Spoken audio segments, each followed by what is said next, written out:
perguntar antes uma outra coisa técnica, mas vamos então, já começou a gravar e está ao vivo. Secretário, o Ministério da Saúde então acatou tudo que a Anvisa tinha falado, o senhor até comentou ontem com a gente que isso ia acontecer, mas declarações foram feitas inversas, num caminho oposto. O presidente Jair Bolsonaro disse que era melhor morrer do que perder a liberdade e o ministro Marcelo Queiroga também, no sentido ali de ir contra a exigência do comprovante da vacinação. Mas a gente percebe que a portaria saiu seguindo as recomendações da Anvisa. Ficou confuso para a gente compreender o que aconteceu aí no meio do caminho, por que o Ministério da Saúde foi no discurso do presidente Jair Bolsonaro, que era contra a exigência do comprovante da vacinação, se a portaria ia sair, desde sempre, ia ser respeitando a Anvisa. Bom, Natália, acho que, primeiro, obrigado pelo espaço para poder detalhar um pouquinho mais o que é a portaria e quais são as novidades que a portaria traz. Então, a gente conversava ainda há pouco sobre o cenário epidemiológico do país. Então, hoje a gente tem um cenário epidemiológico um pouco mais arrefecido e um pouco mais controlado do que a gente teve há alguns meses atrás. Hoje a gente observa toda a população-alvo imunizada com ao menos uma dose, cerca de 90% de toda essa população-alvo imunizada com ao menos uma dose e cerca de 80% de toda essa população imunizada com as duas doses, ou seja, com sua imunização completa. Então a gente verifica hoje uma diminuição da demanda da infraestrutura hospitalar, a gente verifica uma redução da queda de óbitos e uma redução no número de casos. E a gente atribui muito isso à vacinação. Então, em função disso, a gente tinha uma portaria que falava sobre os requisitos de ingresso no país e essa portaria ela estabelecia basicamente a exigência de um teste negativo. Se fosse um teste RT-PCR, a coleta poderia ser feita até 72 horas antes do embarque do passageiro e, no caso do teste rápido de antígeno, em até 24 horas antes do embarque do passageiro. Então, essa regra era que estava vigente e, ainda assim, a gente verificava uma estabilidade nos dados epidemiológicos do Brasil, né? Mas como veio a variante Ômicron, que é uma variante de preocupação, o governo entendeu interessante adotar algumas medidas mais restritivas ou talvez que trouxessem um pouco mais de controle em função da cautela que o Ministério entende ser prudente nesse momento em função da identificação dessa nova variante. Então, nesse sentido, a portaria de hoje traz, além da necessidade da apresentação desse teste de RT-PCR, traz mais outras duas situações. Quais são elas? Se o passageiro apresentar um certificado de que se vacinou, ele pode entrar no país e transitar livremente sem necessidade de uma quarentena. Ao passo que a gente não restringe a entrada somente dos vacinados. Existe a possibilidade de entrar no país quem não, eventualmente não tenha se imunizado, quer seja porque o seu país não tenha disponibilização de doses suficientes ou por outros motivos quaisquer. Mas nesse caso específico, a recomendação, na verdade a determinação da portaria é que esse passageiro ele cumpra uma auto-quarentena de 5 dias e após esse 5º dia ele faça um teste de RT-PCR ou um teste de antígeno. Em esse teste dando negativo, ele estaria liberado então para poder circular. Então essas são as situações novas que são postas na portaria, que passa a vigorar a partir de sábado. Então a gente dá 48 horas para as companhias aéreas, enfim, os órgãos públicos que eventualmente precisarem ajustar algum procedimento, que o façam para que sábado essas regras passem a valer. Então acho que essa é a mensagem, esse é o comunicado que deve ser passado para todos os brasileiros e para que compreendam bem quais foram as alterações que a portaria traz, né? Então é uma portaria que nesse momento, em função da variante de preocupação ao Ômicron, chega ao país, é uma portaria que traz então um cenário um pouco mais restrito para que a gente possa verificar a evolução desse cenário epidemiológico, que foi construído ao longo de alguns meses pela forte adesão da população brasileira à vacinação. Então, há mais de 360 milhões de doses de vacinas distribuídas, mais de 300 milhões de doses aplicadas como primeira dose, que perfaz aqueles índices que a gente conversou ainda há pouco, que eu gosto de reforçar. 90% de toda a população-alvo imunizada com uma dose e 80% da população-alvo imunizada com as 2 doses. Secretário, por que foi escolhido esse prazo de 5 dias E a partir do momento que a pessoa, são esses 5 dias para ela fazer o teste, ela ainda ficará de quarentena até sair o resultado, isso? Isso, perfeito. Por que 5 dias, né? Essa é uma recomendação da Anvisa, e entende-se que esse é o prazo, contados aí o prazo de 24 horas, caso antígeno, que ele fez um teste antes de embarcar, ou 72 horas no caso do RT-PCR antes de embarcar, seria um prazo. Então, somado esse prazo da realização do teste antes do embarque, somados aos 5 dias, seria um prazo suficiente para que, por óbvio que contando que ele está isolado naquele período, então não teria as chances de contagiar, seria o prazo para o vírus se manifestar, caso ele esteja portando o vírus, mas o vírus então não se manifeste. Então é uma recomendação que vem da Anvisa, uma recomendação inclusive que está no guia de vigilância do Ministério, e por isso o prazo de 5 dias. Então queria também aproveitar a oportunidade para explicar um pouquinho como é que vai ser feito o monitoramento dessa quarentena. Então, o passageiro que não apresentar o certificado de vacinação e escolher fazer a auto-quarentena, ele vai precisar informar num formulário coletado pela Anvisa, que a gente chama de DSV, e nesse formulário a gente vai informar então o endereço, ou a pessoa vai informar o endereço onde cumprirá a sua quarentena. E aí, esse endereço, a Anvisa informa ao CIEVS, que é um centro de vigilância coordenado aqui pela Secretaria de Vigilância em Saúde, que por sua vez informará os CIEVS estaduais e que por sua vez conta com o apoio das vigilâncias locais.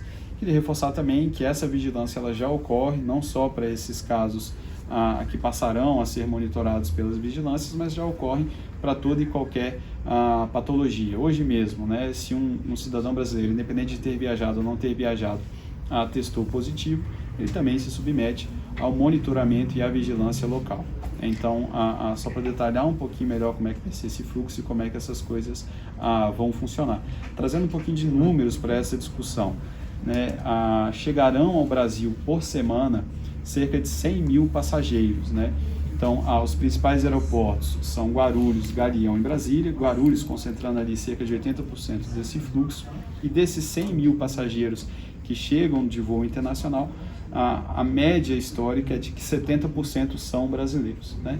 Então, a gente ainda não sabe desse total quantos virão não vacinados ou quantos não apresentarão um certificado de vacinação, mas se a gente importar, pelo menos para esses 70% brasileiros, o mesmo percentual de vacinação que a gente tem para a população geral hoje, a gente então vê que teríamos aí um desafio, por óbvio, a gente não sabe o tamanho do desafio do monitoramento dessas pessoas, mas talvez não seja um desafio tão grande quanto a gente pensa, dado que temos 100 mil passageiros chegando por semana, desses 100 mil, 70 mil seriam brasileiros. Se a gente importar que cerca de 80% desses brasileiros já estão imunizados com as 2 doses, a gente então teria aí o número que potencialmente poderia ser alvo então dessa vigilância. Secretário, a Anvisa pediu e depois teve que insistir nesse pedido, né, para adotar esse certificado de vacinação, esse comprovante de vacinação.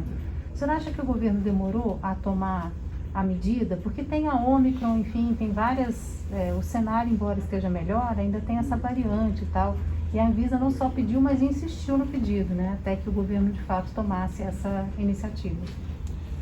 De fato, não só a Anvisa é atenta a essas questões da pandemia, mas o Ministério também de uma forma geral, mas é uma medida que, de certa forma, acaba restringindo as fronteiras, né? Então, acho que é uma decisão de governo, isso precisou ser discutido com todas as instâncias governamentais, Ministério da Justiça, Ministério da Saúde, Ministério da Infraestrutura, Casa Civil, Ministério das Relações Exteriores, são sempre entidades que participam dessas discussões.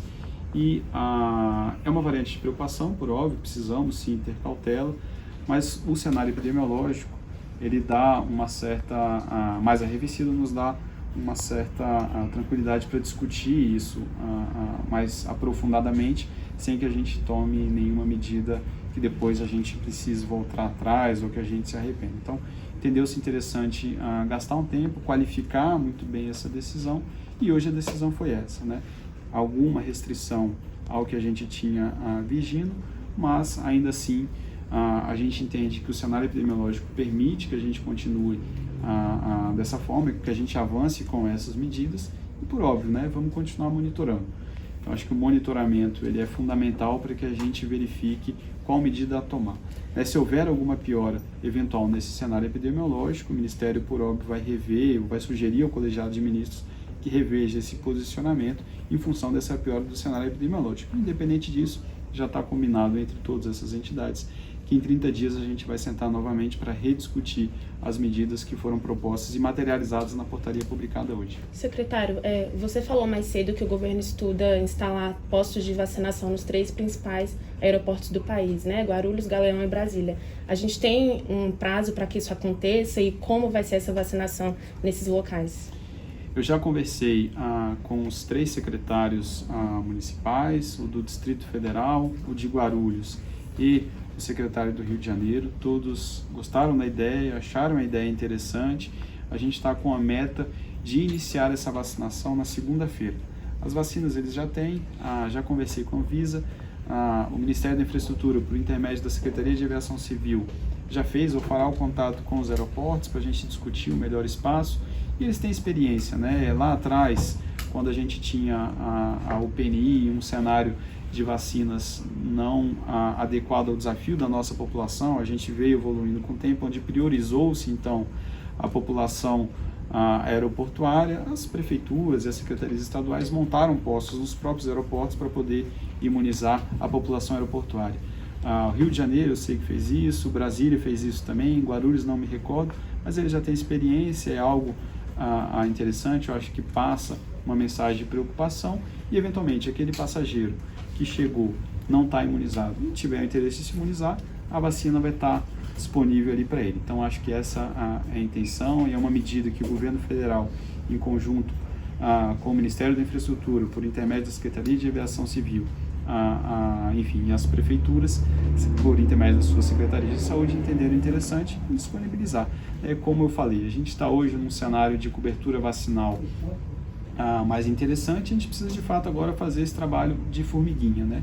Então, ir atrás de uma pessoa, porque uma vacina importa. Então, se a pessoa quiser se imunizar, a vacina está disponível. Acho que o trabalho e o esforço, não só do governo federal, mas dos governos estaduais e dos governos municipais, tem que ser em levar essa vacina a quem queira se imunizar, né? Qualquer que seja o tamanho desse desafio, dado que hoje a gente já tem um cenário ou uma cobertura vacinal assim, um pouco mais tranquilo do que a gente já teve, né? São números interessantes. Secretário, uma das novidades também é esse PCR depois dos 5 dias. Como pode acontecer essa fiscalização? Como o Ministério entende que isso pode acontecer? Como a gente vai saber que essas pessoas fizeram o PCR? Perfeito, Natália. E ele já está no Brasil, ele entraria no mesmo fluxo do nosso guia de vigilância. Ele fazendo o PCR e esse PCR dando negativo, ele entra no fluxo de vigilância de todo brasileiro, todo paciente contaminado com a Covid, né? Então, hoje a gente já tem integrado a nossa rede de informação, os testes realizados não só pelos laboratórios públicos, mas também aos laboratórios privados e também às farmácias. Então, esses testes eles são informados, sim, à nossa base pública e, por óbvio, a portaria estabelece os critérios que devem ser seguidos, né? Então, se eventualmente alguma fiscalização, alguma autoridade sanitária arguir esse passageiro ou essa pessoa e eventualmente ela não apresentar, existem lá as regras, enfim, pelo não cumprimento do que está previsto na portaria, ela se sujeitaria então a todas as condições que estão postas na portaria. O CIEVS, por exemplo, não ligaria para essa pessoa perto dos 5 dias ali, o senhor já vai fazer o PCR? Pode ser uma postura, né?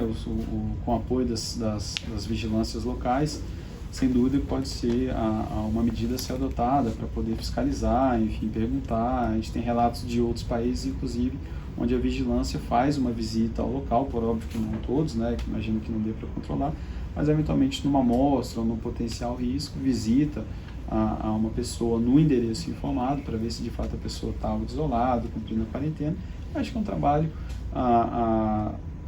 que já é realizado hoje pelas vigilâncias locais, enfim, pelos CIEVS estaduais. Quais são as vacinas que são aceitas? Ótima pergunta, Natália. Então, quais são as vacinas que são aceitas. A gente já falou um pouquinho sobre o conceito de vacinado. O conceito de vacinado, então, é 14 dias da aplicação da última dose, em caso de laboratórios 2 doses, ou da dose única, em caso de laboratório dose única.